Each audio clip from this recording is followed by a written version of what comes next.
asalaamaaleykum Ndiaye Kopa. maaleykum salaam Mboup. Bon comme ni ñu ko waxee toujours rek suñu ganu tey moom mooy Doudou Ndiaye Kopa technicien du tourisme. Bon ñu koy laaj suñu troisième question pourquoi le Sénégal travaille toujours sur la saisonnalité. Bon lan moo tax Sénégal toll toujours sur saisonnalité. Là c'est une bonne question. Une très bonne question ndax tënk naa la léegi lan mooy saisonnalité. ndax ci ñaari saison la ñu nekk. depuis 70 à nos jours. war na normalement ñu dépasser ce qu'on appelle la saisonnalité. war na tey toute l'année ñu sentir ce qu'on appelle cette industrie de tourisme. du 1er janvier au 31 décembre. boo gisee nag ba léegi ñuy travailler sur la saisonnalité c'est parce que dafa des ci lu ñuy wax la promotion de la destination. boo déggee ñuy wax promotion de la destination mooy nan la ñuy jaayee Sénégal. kañ lañ koy jaay ñan ñoo ko war a jaay yan moment lañ ko war a mën a jaay. dans le jargon touristique c'est important.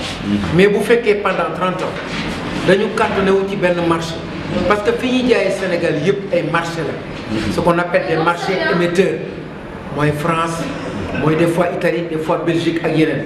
normalement tey. war nañu dépasser la saisonnalité. nan la ñuy dépasser une saisonnalité mooy maanaam ñu mën a fexe ba yeneen i marché émetteur juddu. parce que boo xoolee am na benn marché bu mag bu ñuy wax le marché scandinave. Danemark la Suède la Norvège la boo xoolee encore il y a un grand marché africain lu mel ne ñi ñu jege ay Côte d'Ivoire ay Ghana.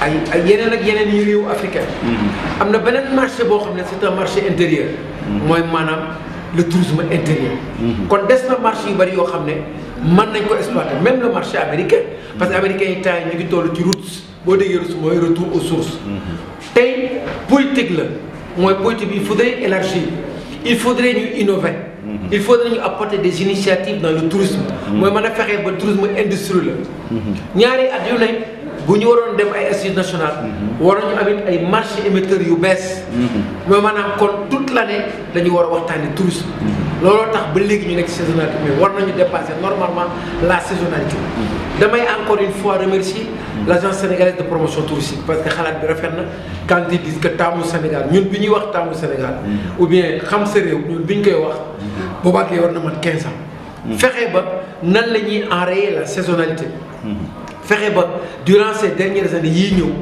les directeurs nationaux képp koo xam ne directeur national nga yore société nationale ou bien des députés ou bien des ministres fexe ba au niveau de l'Assemblée nationale ñu ne fii ak 7 ans yi ba fii ak 10 ans yi di ñëw kenn dootul dem vacances en France ou bien en Italie vacances dañ koy passé ci sunum réew dépenses yi yëpp sunum réew ñuy découvrir Sénégal xam seenum réew da nga gis un haut cadre sénégalais bu xamul ay réew quand tu leur parles du pays Bassari mbaa les chutes de Dindéfélo mbaa feneen mënuñu ko xam mais loolu bu ñu ko defoon tey un tourisme intérieur permettre aux Sénégalais de découvrir leur pays permettre aux Sénégal des Sénégalais d'avoir une confrontation échange d'idées avec les touristes et utiliser cette intelligentsia là comme on dit les cadres sénégalais kon dina baax kon c'est une forme d'enrayer la basse saison c'est extraordinaire.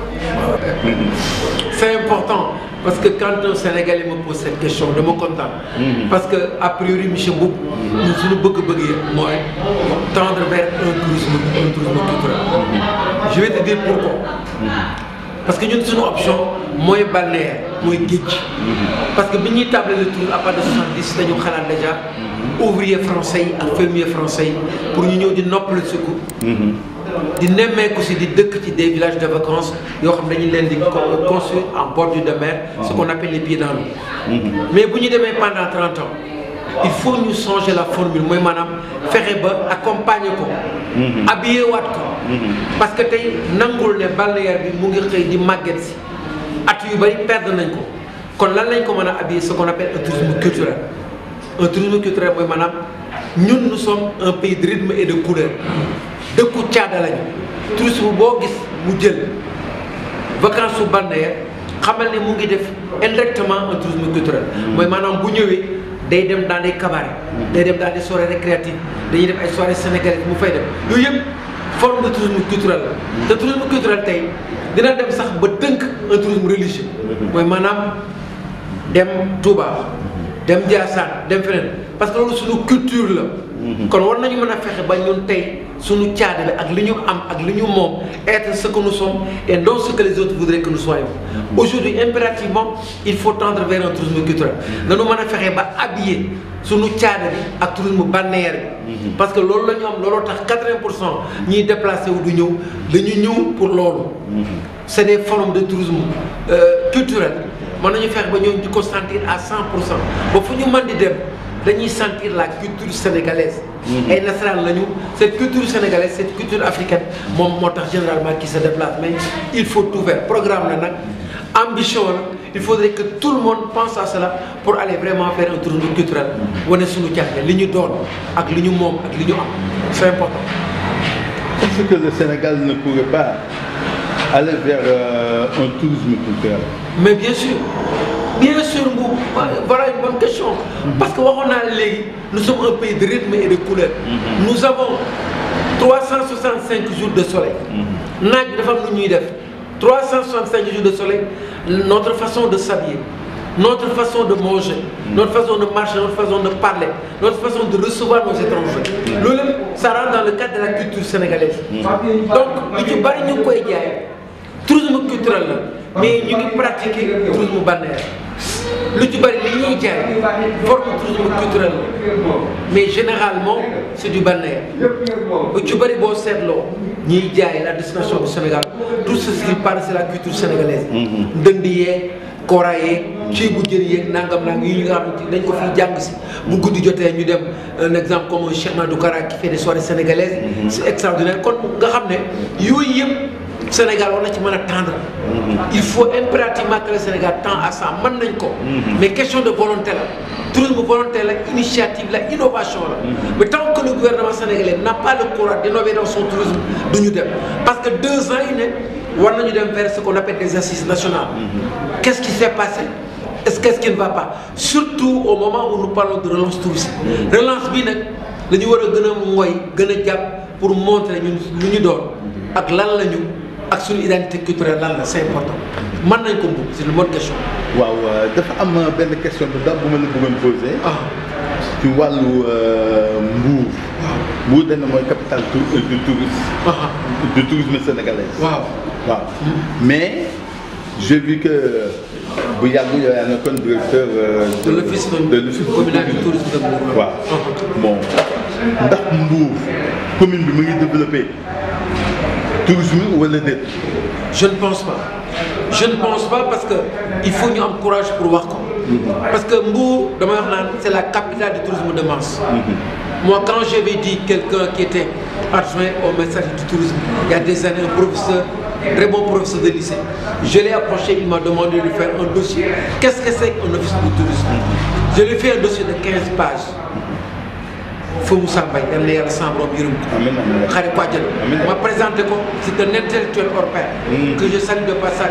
Il y a le sambre au bureau. Quand je lui ai présenté le dossier, donc comment? Parce que Domumbour là, il a étudié, me présenté au conseil municipal. Tout le monde était d'accord pour mettre en place un office communal de tourisme. Quand je m'ai nommé, j'étais à Dakar. On m'a nommé par arrêté directeur de l'office communal de tourisme de Mbour. J'ai fait appel à des compétences. Je suis professeur d'histoire et géographie, je suis technicien en tourisme, nous entouré, nous commencé à liguer. Si vous demandez bataille, vous faites que vous machine, on avait élaboré un programme qui allait pour 10 ans. On a eu la chance de rencontrer les agents de voyage, les tours opérateurs, les hôteliers, les marchands d'objets d'art. Nous avons organisé la destination vers nous, l'arrivée des pêcheurs, le coucher du soleil, beaucoup de produits que nous vendions, surtout les villages artisanaux. Quand les cars arrivaient, nous avons garé du village artisanal. J'ai fait la formation des guides locaux. Qui m'ont dit que nous avons remis des diplômes, il fallait aussi la DEFCO. Nous avons fait une cérémonie officielle. J'ai recensé tous les jeunes de Mbour qui en bac, qui ont accompagné guidés, qui ont fait une formation. J'ai adressé une correspondance au ministère du Tourisme. On m'a envoyé des professeurs qui sont venus. Nous avons mis Coco Beach. On a fait une formation des guides locaux, des guides auxiliaires. Pendant 2 semaines, nous avons la remise des badges qui m'ont dit. ñu war a dem mais quand même ce que j'attendais pour la commune parce que une fois quand on a rencontré le ministre par exemple d'alors ma ànd ak Moussa ñu dem toog ki yore woon investissement touristique autre là monsieur Sène qui est de Saint-Louis dafa wax adjoint au maire ne ko ñun même ñun Saint-Louis dañ doon jiw Mbour di jàng si la commune de Saint-Louis avait mis 14 millions dans le syndicat d'initiative de l'Union njëkk. Donc en fin de compte, moi j'avais compris que ça traînait le pas. te xam nga ma en tant qu'agent touristique j'étais tellement pressé alors j'avais dit à ma commune écoutez-moi il faut que j'aille quoi damay dem.